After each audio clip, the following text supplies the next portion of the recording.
হযরত সাআদ বিন আবি ওয়াক্কাস রাদিয়াল্লাহু তাআলা আনহু বর্ণনা করেন যে একবার নবী করিম সাল্লাল্লাহু আলাইহি ওয়াসাল্লামের কাছে এক ব্যক্তি আসলেন।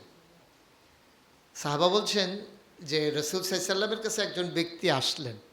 আয়েশা রাসূল সাল্লাল্লাহু আলাইহি ওয়াসাল্লামের কাছে বললেন, ইয়া রাসূলুল্লাহ, আমাকে কিছু উপদেশ দেন, আপনি আমাকে কিছু নসিহা করুন, যে নসিহতগুলো আমি নিজের জীবনে কাজে লাগাতে পারি, যেন আমি এই নসিহতগুলো কাজে লাগিয়ে আমি যেন জান্নাতের অধিবাসী হতে পারি, আল্লাহর মাকবুল বান্দা হতে পারি।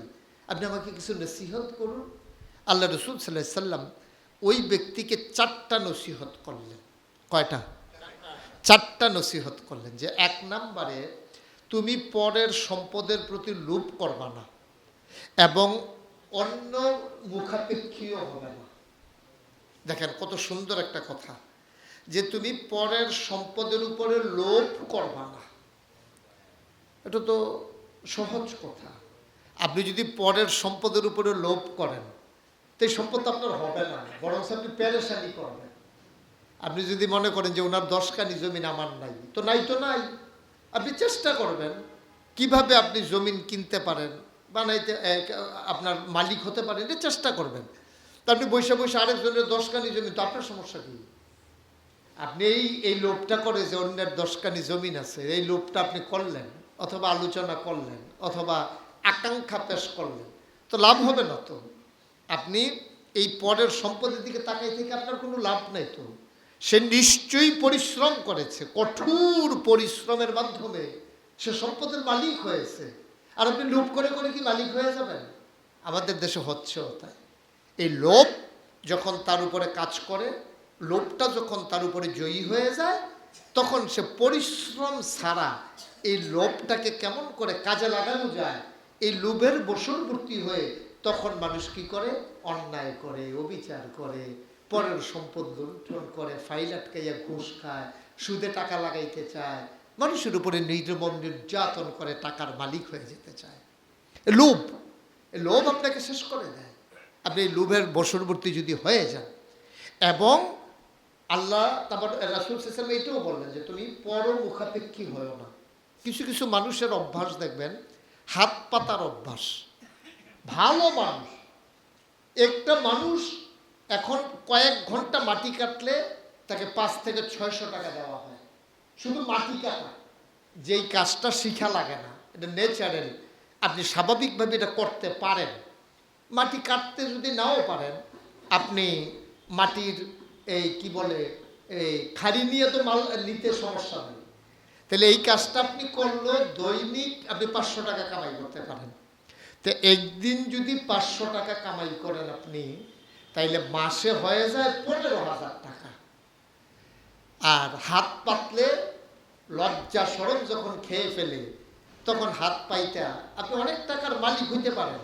আজকে বাংলাদেশে একজন ভিক্ষুক অনেক টাকার মালিক হয়ে যায়, কিন্তু ইচ্ছে করলে সে কাজ করতে পারে। আল্লাহ রাসূল সাল্লাল্লাহু আলাইহি ওয়াসাল্লাম কখনো কারো কাছে হাত পাতাটা কখনোই পছন্দ করতেন না। সেই গল্প আপনারা ছোটবেলায় শুনেছেন, যে একজন লোক এসে নবীজির কাছে যখন সাহায্য চেয়েছে, নবী বলছেন, না, তোমার কি ঘরে কিছুই নাই?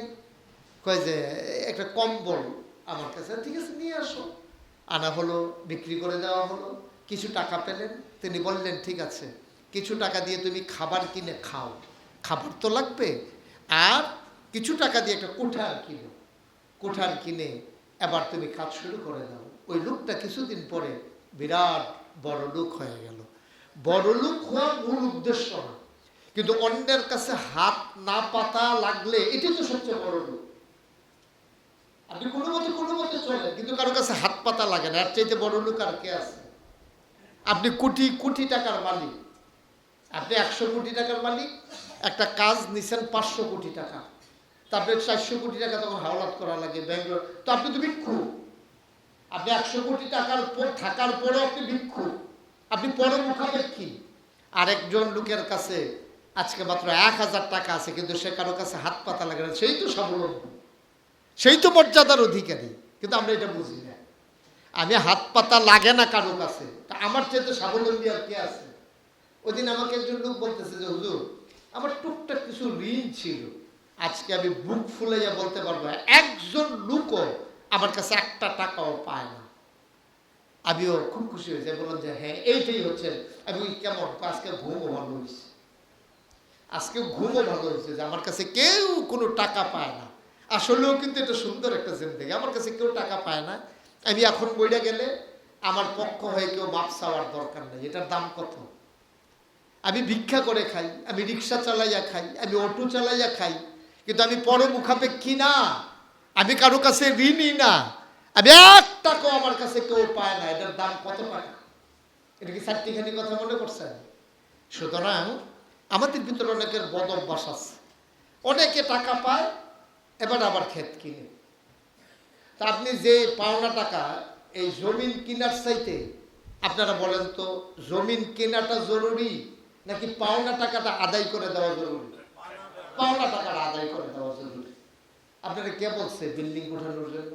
আপনার টিনের ঘর আছে, আপনি ইটের বাট্টাতে বাকি আনছেন, রড ওলাতে বাকি আনছেন, সিমেন্ট ওলাতে বাকি আনছেন, রাজমিস্ত্রি আপনারা ঘুরে ইকবালের দোকানের সামনে বইয়া মেল করতে আছে, আপনি টেহাদের না 6 মাস হয়েছে, কাজ হয়েছে। কে কইছিল আপনার ঘর উঠাইতে? কে বলছে আপনারা এইভাবে ঋণ করে কাজ করতে? আমরা কিন্তু এই কাজটাই করি। তো এতে করে কি হয়? জীবন যৌবন সব শেষ, খাইয়া শান্তি নাই, ঘুমাইয়া শান্তি নাই, স্বপ্নে দেহে আরেকবার লাড়ি লুয়ে দৌড়াইতে আছে ফানাতে হাত, তারপরে ঘুমের ভিতরে ফাল দিয়ে উঠছে, বউ জিগায় কি হয়েছে, কয় না কোন যেত না। এমন স্বপ্ন দেখছেন কোন যেত না, তো লাভ রইল কি কোন? এমন স্বপ্ন, মানুষের স্বপ্ন আরো কোনের লিগে ঘুরে, আর এবার এমন এক স্বপ্ন দেখছে এটা কেউ কাছে কোন যেত না, লাঠি লইয়া দৌড়ে ফানাতে হালে এটা কয় কেমনে বউর কাছে। এই জন্য রাসূল সাল্লাল্লাহু আলাইহি ওয়াসাল্লামের উপদেশগুলো দেখেন, কি মর্যাদার উপদেশ, কি সম্মানের উপদেশ। হ্যাঁ, এগুলো আমাকে ফলো করতে হবে।